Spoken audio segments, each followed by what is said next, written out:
Om Namo Bhagavate Vasudevaya.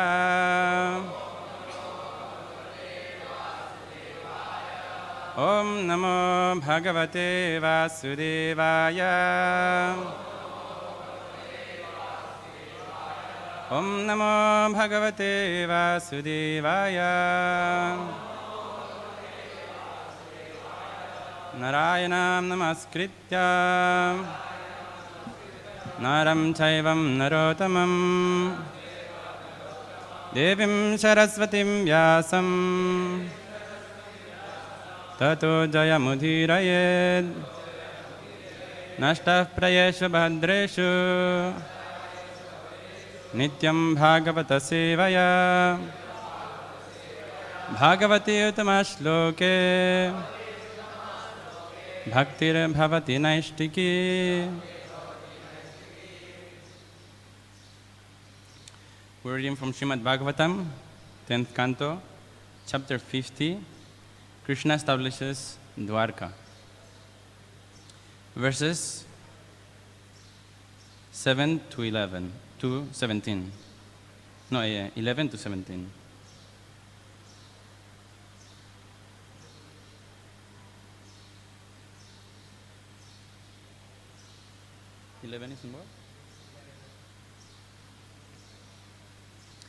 Evam dhyayati Govinda Akashat Suryavarchasao Rathad Upastitao Sandhya Sasutam Saparichadao Evam dhyayati Govinda Akashat Suryavarchasao Rathadutpasitao Sandhya Sasutam Saparichadao Evam dhyayati Govinda Akashat Suryavarchasao Rathadutpasitao Sandhya Sasutao Saparichadao.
What is this?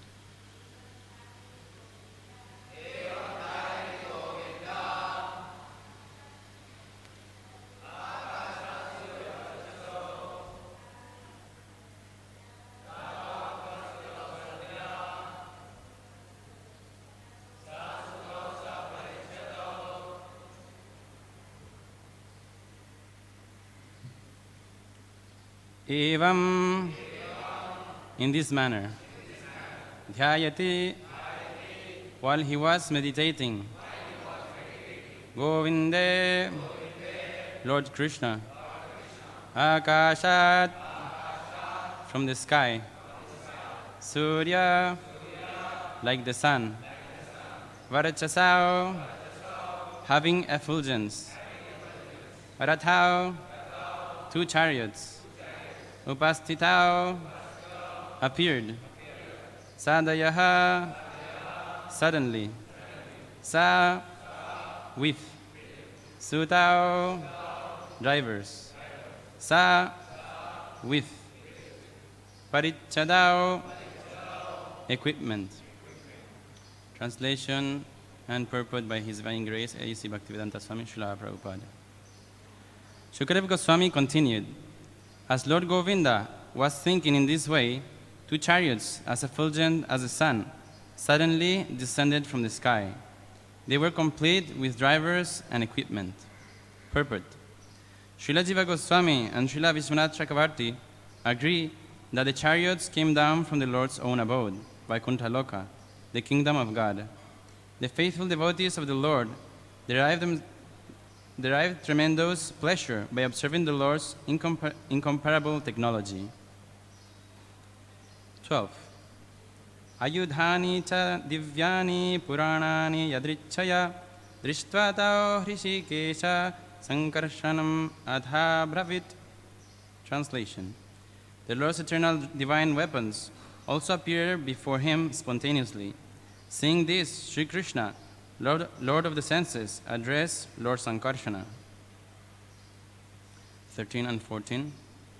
Pasyarya yasanam praptam yadunam tvavatam prabho ishate ratha yato dayitani ayudhyanni cha etad artham hinau janma sadhunam isha sharamakrit trayo vimshati anikakyam bhumere bharam apakuru. The Supreme Lord said, my respected elder brother, see this danger which has beset your dependents, the Yadus, and see, dear master, how your personal chariot and favorite weapons have come before you. The purpose for which we have taken birth, my Lord, is to secure the welfare of our devotees. Please now remove from the earth the burden of these 23 armies. 15. Evam samantriya dasharhau damshitau rathinau purat nirjagamatu swayudhyayau balenapi yasavritau.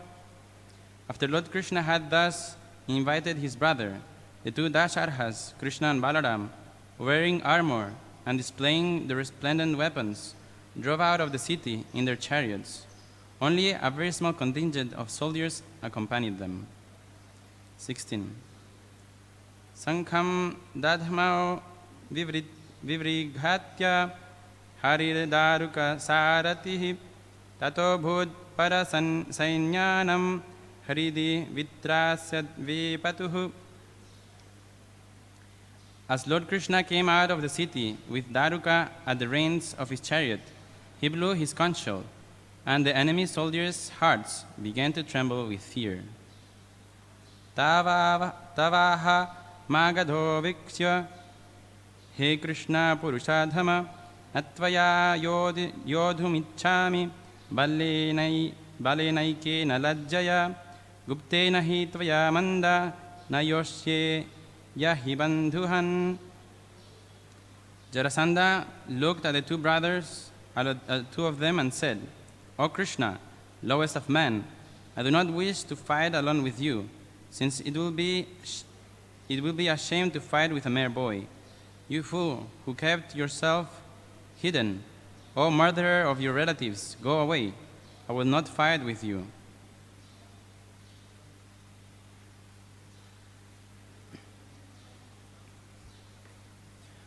Om Jnanatimrandasya Gyanangyana Shlakaya Chakshurunmilitam Yena Tasmai Shri Gurave Namaha Shri Chaitanya Manovishtam Sthapitam Yena Bhutale Swayam Rupah Kada Mahyam Dadatishva Padamdikam Vandeham Shri Guru Shri Juta Padakamalam Shri Gurum Vaishnavamscha Shri Rupam Sagrajatam Sahagana Raghunatham Vitam Tam Sajivam Savditam Savadutam Parijana Sahitam Krishna Chaitanya Devam Shri Radha Krishna Padam Sahagana Lalita Shri Vishakam Vitamscha Nama Om Vishnu Padaya Krishna Prishthaya Bhutale Srimate Bhaktivedanta Swamin iti namine Namaste Saraswati Deve Gauravani Pracharine Nirvishesha Shunyavadi Paschatya Shatarine Jaya Shri Vanchakalpatarubhyascha Kripa Sindhubhyaevacha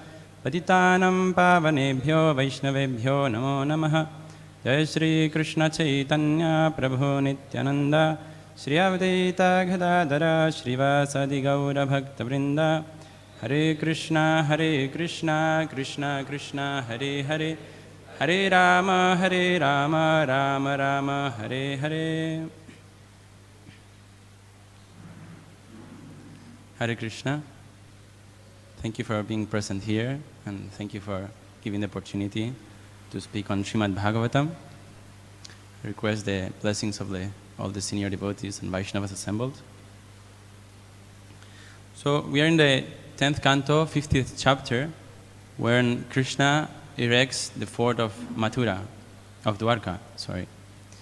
And we see how, Krishna has, killed all the demons in Vrindavan. He has killed Kamsa. And upon killing Kamsa, Kamsa's two wives, Asti and Prapti, they go to their father for shelter. Srila Prabhupada mentions, that the women, they are under the shelter of the father, or under the shelter of the husband, or the grown-up son. So when their husband was killed, then they approach again their father. And then when his father heard of what happened, how Krishna had killed the husband of his daughters, then he became very angry. And then he wanted to do the impossible, which is to annihilate Krishna and the Yadu dynasty.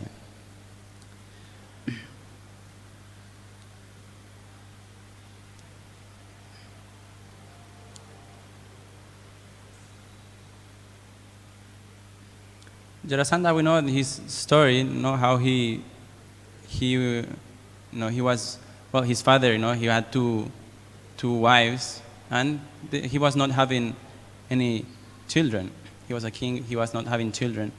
And then by the grace of the sage, sage came and gave him blessings to have a child. So he gave him, after the yagya, then he gave him the remnants, sometimes he said a fruit or the sweet rice or whatever was offered in the yagya. And then the king took it and then, split it and gave a portion to each of his wives. So the wives took that, the remnants of the yagya, and then soon they became pregnant. But when they gave birth to half a child each. So then the king, when he saw this, then he was very perturbed. He was very disturbed. So then he rejected those two halves of the. So he threw them. They put in the forest. Then in the forest there is this Jara. Jara, she found these two halves, and she was a Rakshasi. So she took it. Usually Rakshasis, they eat human flesh, but the two parts were joined. When he took it, the two halves of the boys born from each mother, then they joined. And then he became alive. So then Jara, she thought, how will I eat a living, so then, this child. So then she left him, So then Jarasandha then was raised, he was raised as the son of, again, the king was happy to have had his son alive. And so we see, from his birth itself, Jarasandha was not such a pure, not such a good, auspicious birth. And then, later on, then he becomes, enemy with Krishna. And, because of the incident, Krishna having killed his wife, the husband of his daughters. So then he goes and attacks Krishna.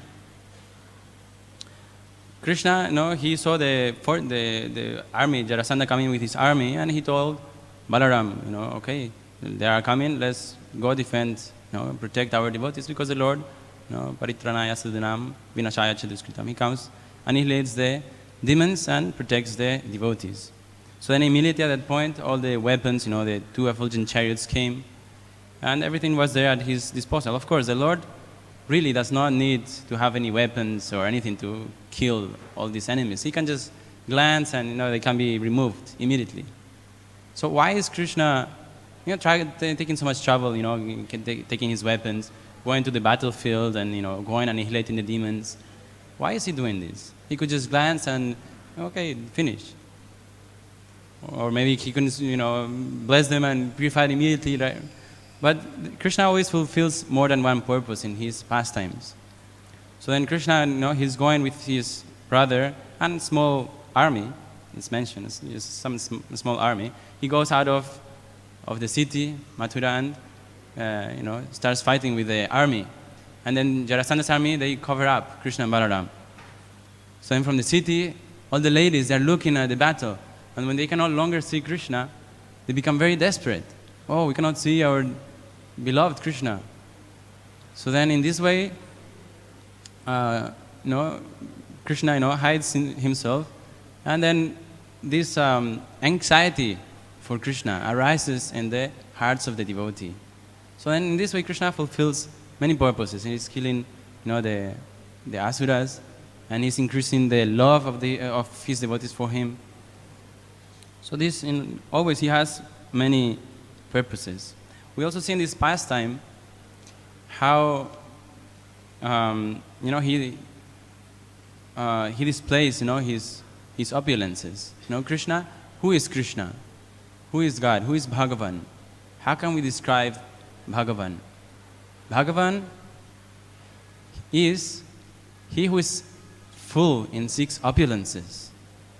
So we may find, some very rich people, some very beautiful, people in the world, some very famous, movie actor or something. We might find someone very knowledgeable, has very scientists, they have so much knowledge, they have studied so many things, they can, speak so much, how everything is, they analyze everything, the whole material world, so they acquire a lot of knowledge. And but can we say that they have full opulence? Or can we say they have full beauty? After some time, the body dwindles, and some wrinkles come in the face, and then beauty is gone. Cannot hold it for much long. Wealth, how long can wealth be, kept? And even you cannot say that any person in the world has all the wealth. Maybe someone will be the richest in the whole entire earth, but that person doesn't have all the wealth in the world. And in this way, we can see how all these opulences. So only Krishna, only Bhagavan, God, he has all in full. He's the most beautiful. He is the most knowledgeable. He has all the knowledge. He knows, he can see all our previous births, in Kurukshetra. Before, he's telling Arjuna, "Oh, I know all your previous birth, but you don't know." So Krishna has full knowledge. Then Virya, strength. So we have Shri, the beauty, the Jnana, Virya, which is the strength. Here Krishna is displaying his opulence of strength. How just, with some small contingent of army, and then, he goes and plays, and he's annihilating all the asuras. So in this pastime, Lord Krishna is displaying his opulence of Virya. And then, we have all the Aishvarya, riches, he has all opulence. Yashasa, the fame, and Vairagya. After all, he has possessed everything, but he has Vairagya. What means? Detachment. He is not attached to all the wealth. Although he possesses all the wealth, he's not attached to it. Although he possesses all beauty, he's not attached to it. So in this way, we see how, yes, we can claim, yes, Krishna is Bhagavan. He is God. We can surrender unto him. Jarasandha did not see, could not understand this. He wanted to be the one, the most powerful, going and annihilated the Yadavas and Krishna. But he's unable. He has this tiny bit of power in comparison with the Lord. So now this is a quote from Vishnu Purana, all these 6 opulences. And so what is Jarasandha's purpose? He is attacking Krishna for what? Because he wants his position. He wants his family members. It's for himself. His own sense gratification. And why is Krishna going to annihilate the Asuras? Why is he going to fight with Jarasandha? To give pleasure to his devotees. Protect them. Bringing these different emotions in the devotees, anxiety, and they become anxious for Krishna. Oh, we cannot see, he's going for fighting. And then when Krishna comes back into Mathura, they receive him, they welcome him, they make opulence welcome. SriSriRadhaRasbihari ki jai, SriSriGauranita ki jai, Shri Sitaram Lakshman Hanuman ki jai. So, Krishna comes back from battle. He easily, with all his, he can defeat all the army very quickly. And of course, he leaves Jarasandha alive to bring him, come back again. And he knows, because he was thinking, well, should I kill Jarasandha? Should I kill the army? Should I kill both of them and finish? So he thought, okay, Jarasandha, his nature, he will not be able to forgive. He will defeat it, and he will want to revenge. So he will bring more armies. So then in this way, he can bring all the asuras to my door, and I can just fulfill my purpose of annihilating the demons. So in this way, he releases Jarasandha, and then he comes back to Mathura. They receive him. They sprinkle the roads with perfume waters. They Brahmins chanting hymns, and in this way, garlands. The ladies from the roofs, they are throwing flower petals. So it's such a grand celebration.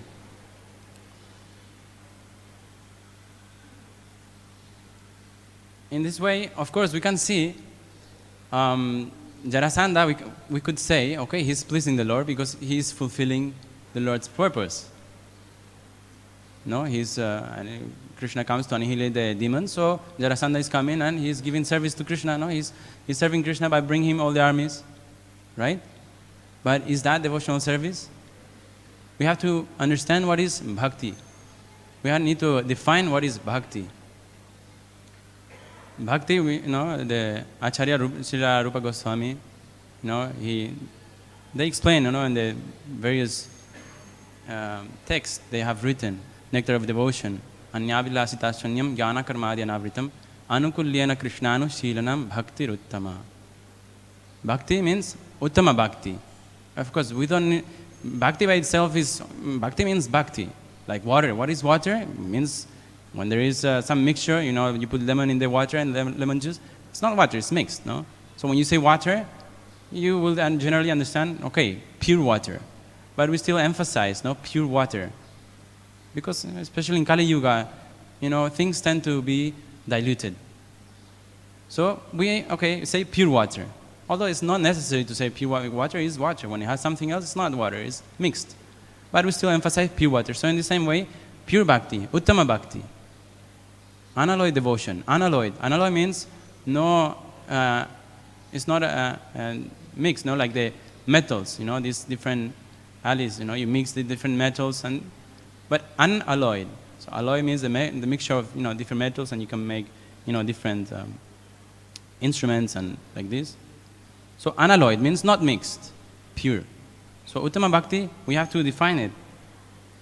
So we have the Svarupa Lakshana, which means the qualities of bhakti, and we have the Tatashta Lakshana. So Anukulina Krishnanu Shilanam. This is telling us the qualities of bhakti. So bhakti means, it's pure. There's no ulterior motive. There's an eagerness to serve Krishna. It's that eagerness to completely satisfy Krishna, only Him, not self-interest. Only for Krishna. And we have the first half of the verse, Anukulyena Krishnanu Shilan Anyavilasita Shunyam Jnana Karmadyanavritam. So there's no selfish motives. One thing is to say only for Krishna, and so no selfish motives. One positive, one is negative. So in this way we are defining bhakti. Because sometimes we could be doing devotional service, mixed devotional service. I'll bring a plate of fruits and offer to the Lord, and then I can have the fruits after. So you're offering something to the Lord, but still there's some small motive, no? Or you go and do some welfare activity, and you'll be recognized. Fame will come, or some of the opulences we will do because we will get some of the opulences, some riches, some fame, some beauty.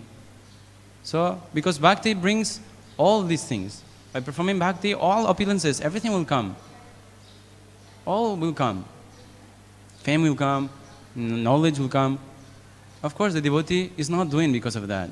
His sole purpose is to satisfy Krishna, to preach His glories. So, in this way, you have to carefully define what is bhakti, uttama bhakti, and understand, because it's a very scientific. This science of Krishna consciousness is very scientific. It's very detailed. How the devotees interact with the Lord, with the different rasas, dasya, sakhya, vatsalya, and so all these the devotees, they interact with the Lord in so many various ways. There are so many different levels of consciousness. So by the practice of bhakti yoga sadhana, then we can elevate, purify our consciousness, and only have Krishna fixed in our minds. Because after we are attending the sadhana, coming from Mangalarti, chanting our japa, but after, we engage our activities. Yes, we're still trying to engage in Krishna, but maybe Krishna is not in our consciousness all the time. So we're trying to perform bhakti yoga, but still, some anarthas are in the heart. Still, some Krishna is not being fixed in our mind constantly, 24 hours, 24/7, all the time. Tannama rupa charitadi sukirtana nusmrityo kramena rasana manasi niyoja. The advice of all scriptures is to constantly chant, hear, glorify the Lord, and in this way reside in Vrindavan. What it means to reside in Vrindavan is the mind, the consciousness. So constantly thinking of Krishna, but we may still not be able to do it. So therefore we have the process of sadhana bhakti, some commitments, different activities, like the life memberships, then people can come and contribute, and in this way they're engaging themselves, purifying their activities in connection with Krishna. Because ultimately, that's, everyone is anandamaya abhyasa, searching for happiness. But what is happiness? Happiness ultimately comes when we are in connection with God, with Krishna. Otherwise, sometimes comes sukha dukkha. Some happiness comes, but then again some distress. Summer season comes, winter comes. Like this. Comes and goes. This is the nature of the material world. Paraprakriti, aparaprakriti. Superior energy, inferior energy. Lord has unlimited energies, but we can classify it in three. Paraprakriti, aparaprakriti, and tatashta sakti. So it's our choice. What do we want? We associate with superior energy or with the inferior energy. So it's our choice. So what choice are we going to take? How can we associate with the superior energy? So then we will be in association of devotees, come see the deities, do something like this. Follow the, Upadeshamrita. Again, we have the 6 favorable things for bhakti, the 6 unfavorable. Things which are not favorable to bhakti are the atyahara prayasascha prajalponyamagraha, jana sangascha, lalyamscha, shadvir bhaktir vinasyati. Should not associate with mundane people, should not, tak prajalpa, atyahara, over-collecting. So in this way, we avoid certain things and we do certain activities. Utsaha nishchayadhairya tat karma pravardhanat. Sangatyaga satovrites shadbir bhaktir prasidhyati. So then we follow this 6 advices. And in this way we can elevate our consciousness. Annamoy, Manamoy, Pranamoy, Ananda, Vijnanamoy, Anandamoy. The different levels of consciousness. Some basic, to myself, related to myself. Then okay, higher consciousness. Okay, if there's other people around, we will help other people. But the topmost is to serve Krishna, the origin, the father. As the child is in the house, he's thinking for himself. Oh, I want an ice cream for myself. I want something for me. Okay, fine. He's helping his brother. Okay, then father is going to be happy. Then, both children are very happy. But then when they come, oh, father, here's something for you, a gift. Then father becomes very pleased. So there's the topmost.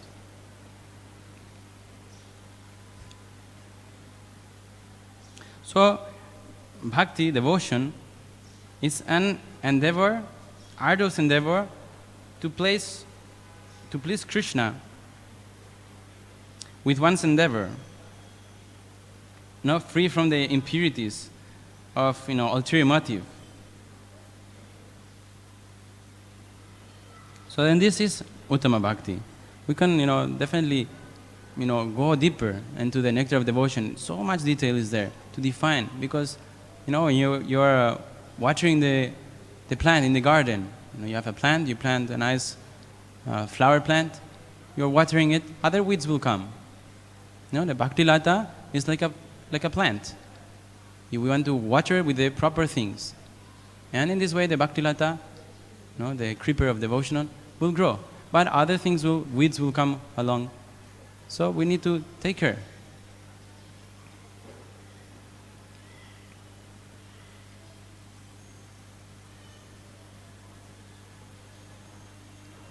So once we have gone through this process of the sadhana, with the practices, taking the advice, taking the shelter of the spiritual master, and then we can begin. Because of course, doing this is to develop that attachment to Krishna. Only then can we leave the material condition. Janmaishvarya Shrutachivir Edamanam Adapuman Naivara Hatyovitan Tumbai Tvama Kinchana Gocharam. So Krishna is very easily approachable, but only one who is materially exhausted. Krishna can easily be approached. He's there, waiting for us. But are we coming there? Sometimes we come, But to what degree? So to that degree that we are exhausted with material sense gratification. We still want to enjoy, okay, so some progress will be there. But we have completely give up. Understand, have that realization, completely disgusted with material sense gratification.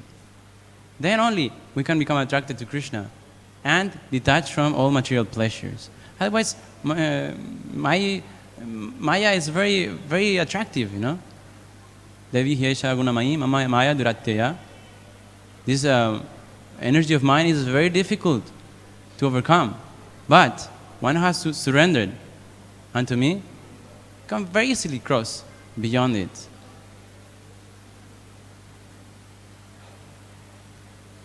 So that's what we need, to have full faith, from Shraddha to Prema. And gradually we can develop attraction to serve Krishna, to always be thinking of Krishna constantly. And we can see, here the Lord's pastimes, this prefix, by hearing Krishna Katha, our consciousness gets purified, it gets cleansed. Otherwise sometimes, devotees, they get stuck on talking some things, he did this, he did that. But that's not proper, that's not gonna be good. So we speak Krishna Katha, we hear Srimad Bhagavatam, we hear from authorities, we hear from the pure devotees. And in this way, we can develop the attraction for Krishna. When we see the deities, we're taking darshan. What we see, we start taking darshan from the feet. We see the ankle beds on the deities' feet. And then we gradually, take darshan of his knees, torso, face, and then, we are, our side is being purified like this, on different ways. By hearing, the sense of hearing is purified. So we are taking darshan, we're seeing the beauty of Krishna. Because, can we see Krishna? So, pure devotee can see Krishna. We can. So then we have the image, the representation, Archa Vigraha.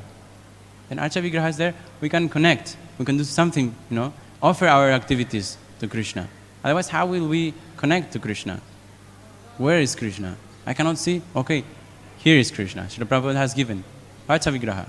Worship, chanting Harinam, there's a Bhagavat Vidi and Pancharatrika Vidi. So both, the tracks of the train.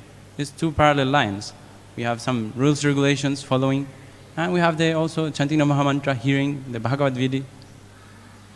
And then we can take pleasure, by looking at the deity, his tilak, his beautiful tilak, so beautiful. And then, we can take different aspects of Lord Krishna. Like Krishna, he I've been taking darshan. Every day there's some, in the morning and in the darshan, is a different tilak on Krishna's forehead. And Krishna has many different kinds of tilak. Kasumbi tilak, which is a crimson color. Crimson color is described as the mix of the sunrise and sunset. So that color mixed, that's the color of the Kastuvi tilak. Then he has also mineral tilaks. He has Gorochan tilak, Keshar tilakam, mixed with saffron and red chandan and some red minerals. And so many different kinds of these. Applying tilak is like such a simple thing, such a simple symbol on a devotee. Right? Why do we wear tilak? That's such a simple thing. But there's such a big science behind each detail of bhakti yoga. It's so broad. We have the Sharad tilakam, sometimes Krishna wears this white tilak made from white chandan. Of course, Krishna never apply tilak. The Mother Yashoda will apply tilak to Krishna, or the Gopas or the Sakhis will apply the tilak on Krishna. Then the Shambindu also there, is like a black dot. They make this tilak with burned almonds, with neem. Mother Yashoda applies on Lord Krishna's forehead for protection. Sometimes we see also in the children, small children, they put the black tilak. So many kinds of tilak. Just one simple aspect of the Lord's form. Just tilak. So amazing. So much to hear about. Anything you can the Vamshi, Krishna has different flutes. Murali, Vamshi. So different flutes, he plays different tunes, he has different purposes with each flute. So in this way we are observing our minds in Krishna Katha, hearing, developing that eagerness, that unalloyed devotion comes by hearing. Shravanam Kirtanam Vishnu Smaranam. First process is to hear from the right source. Who is the right source? Because otherwise we can very easily, dismantle the whole thing. We'll hear all these pastimes of the Lord, but if we're not properly situated, we can very easily misunderstand. Very easily. So we need to hear from the right source. Who is right source? Who is bona fide Guru? Who is Guru? Guru is representative of Krishna. Vacho vegam manasa krodha vegam jihva vegam udaro pasta vegam. Etam vegam yogi sahita viras sarvam apimam prithivim sasishyat. So that person who can control the urge of speak, who can control the urges of the mind, who can control the urge of anger.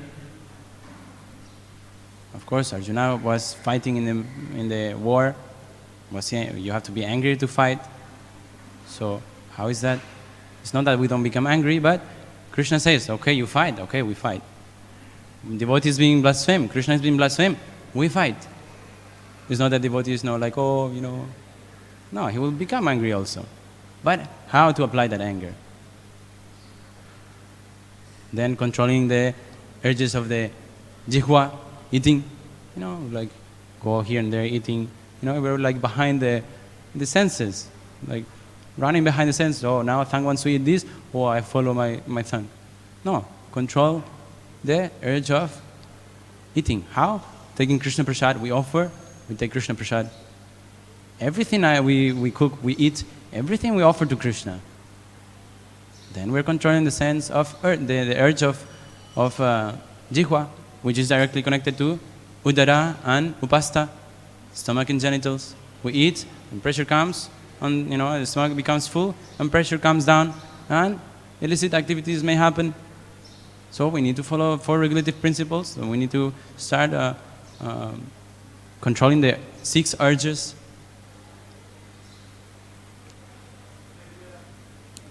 So in this way, bhakti yoga, the pure bhakti, uttama bhakti, can be developed, can be aroused within the heart of the sadhaka. Sadhaka, who is sadhaka? Sadhaka, there's the practitioner, there's method, and there is the goal. Sadhaka and the sadhya. The sadhya is goal, please Krishna. So we have a certain path, like Srila Giriraj Maharaj was asking, disciple of Srila Prabhupada. He asked Srila Prabhupada, when he first met, so who is the bona fide guru? Who is the best guru? And Srila Prabhupada said, for what? What do you want? Because you want something, then you follow this person. You want a lot of riches, so then you go with this business person and he will teach you that science. You want something else, become a learned scholar, mathematician. Okay, you go learn from mathematics expert, the most expert, then that's the person to go. Or the different yoga practices. So what is the goal? Sadhya, what is the sadhya? To please Krishna, bhakti yoga, to find the absolute truth. Okay, then, this is the right source. Vaishnava, devotee of Lord Krishna. So this is how we can connect ourselves with the Guru Parampara, with Lord Krishna. And then Bhakti Yoga, pure, unalloyed devotion, can spread within the heart. And then satisfied. Satisfaction comes in the heart. Kleshagni Shubhada, Moksha Lagutha Kritsu Durlava, all these 6 items, symptoms of devotion come. One immediately rejects all material things, auspiciousness comes in the heart. And so like this. So coming to the temple, also the 5 limbs of devotion, coming to the holy place, here in Srimad Bhagavatam, associating with devotees. And then the sadhya, the goal of developing bhakti, unalloyed devotional service, will gradually manifest within the heart.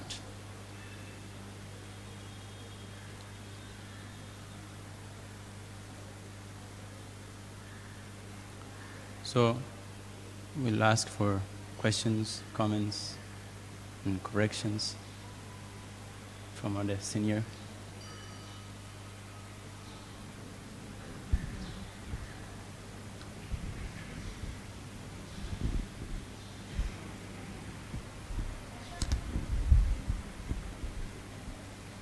Thank you, Prabhu, for analyzing the shloka and explaining very nicely.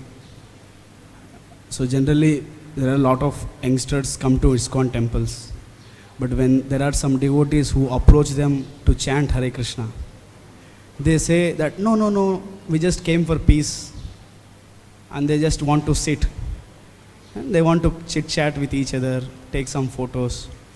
So in India, especially youngsters, they are getting attracted to ISKCON, but your personal life, okay, if you like to share how you came to Krishna consciousness, that may inspire the youngsters of India more.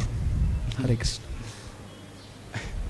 Well, I was fortunate enough to be born in the Vaishnava family. So, but anyhow, also I had realization, okay, because I saw many children are born in Vaishnava families, but not everyone is taking up. I see many friends. I was in Spain, in the ISKCON farm, New Brajamandala, 100 kilometers from Madrid, center of Spain. That's where I'm from. And I had 7 friends living in the farm from 2-3 families. And, we would go to the, regular school. Devotees, they were not very well looked upon. So they would discriminate. I never took it personally. And later on, I realized that was a great blessing, actually. So these other, friends, later on, they moved away to live some other place.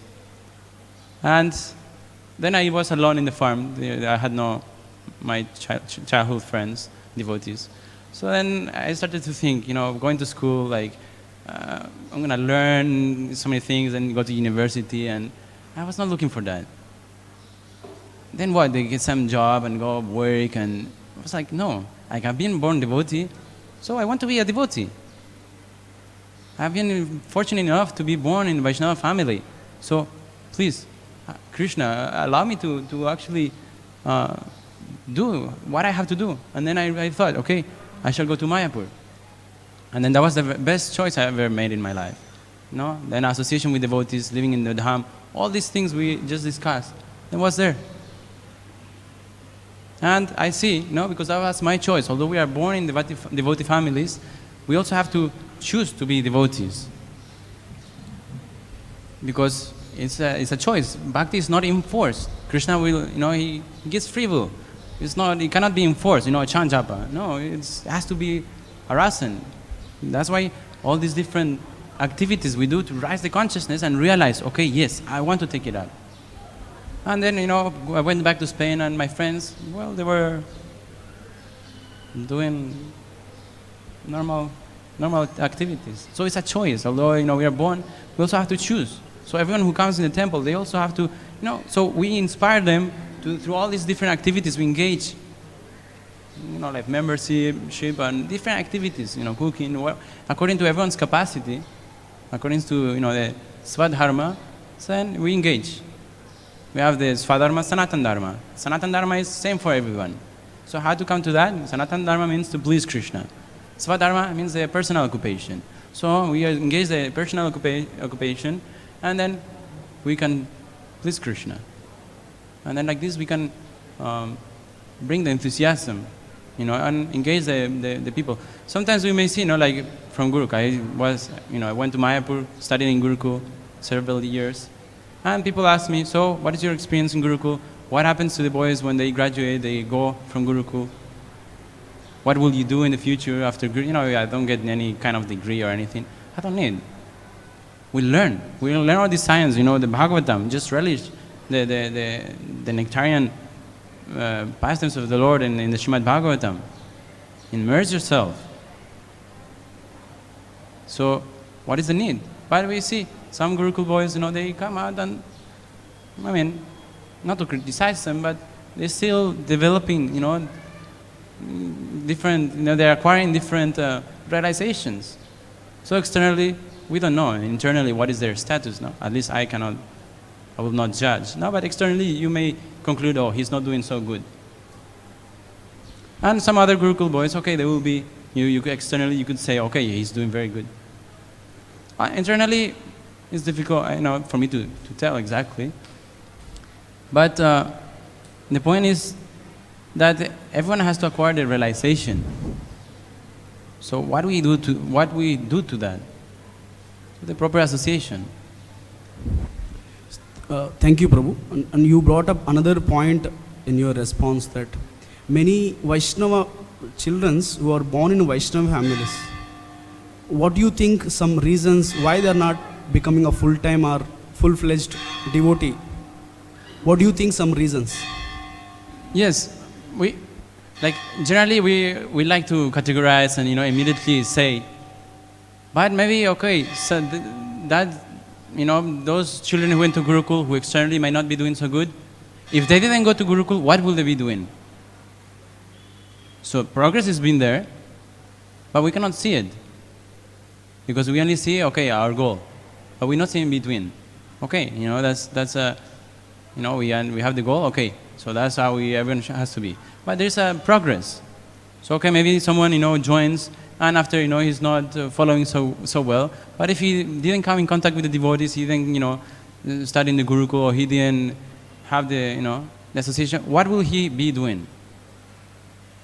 So okay, at least he's not committing any sinful activity. Okay, he's not chanting every day his 16 rounds, or but at least they had that samskara. So that connection is there. Once we come in contact with Krishna, Krishna will not leave. So future, he will anytime he can sprout. The seed is there. Bija, the seed has been planted. The seed of the bhakti lata has been planted. It will sprout. It's a matter of time. But sometimes it's difficult to see. And even myself, sometimes I see my friends. It's like, I don't, someone said, feel so comfortable. It's like, come on, we are like Gurukul boys. We're like supposed to be like, so good and like, but we're still not there. So, but I mean, there's a progress. We see many karmi, materialistic college students becoming devotees, taking up seriously Krishna consciousness. But we don't see much the children of Vaishnava families who got a seed, but not taking up much. Yes, so we could also say how to inspire someone. How can we inspire others? That's the question. Okay, so not devotee children are being inspired. Why? Well, we have to then see into the families, into the internal aspect of ISKCON. Preaching is going on outside, but also preaching needs to go inside. So we have to check ourselves. So within the families, okay, we expect the devotee children. What are you doing? We still have so many anarthas attachments. So then, what can you expect? Thank you for your responses, Prabhu. Hare Krishna. Jai. Thank you very much.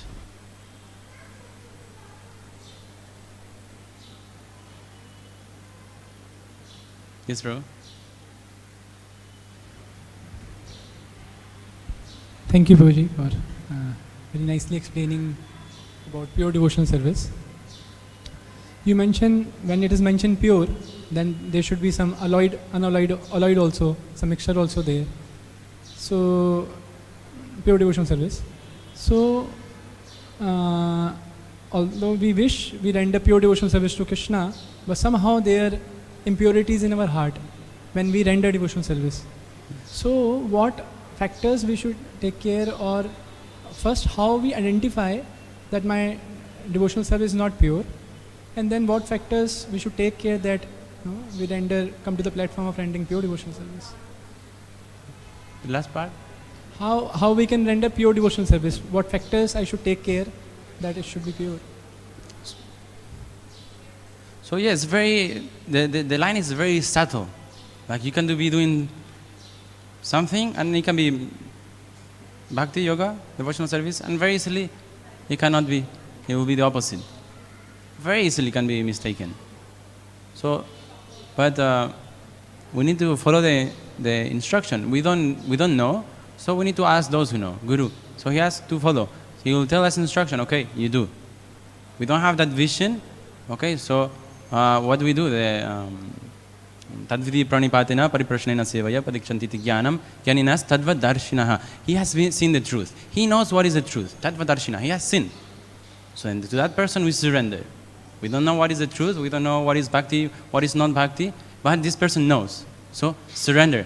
Service, inquire submissively, and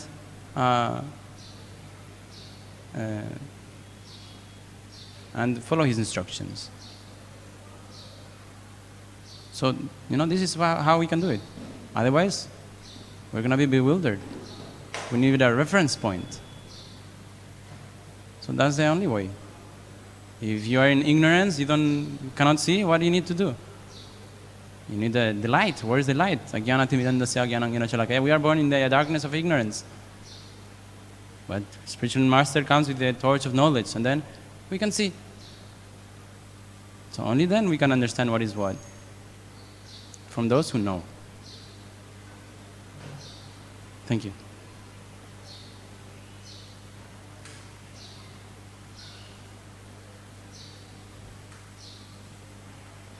So Rantaraj Srimad Bhagavatam ki jai.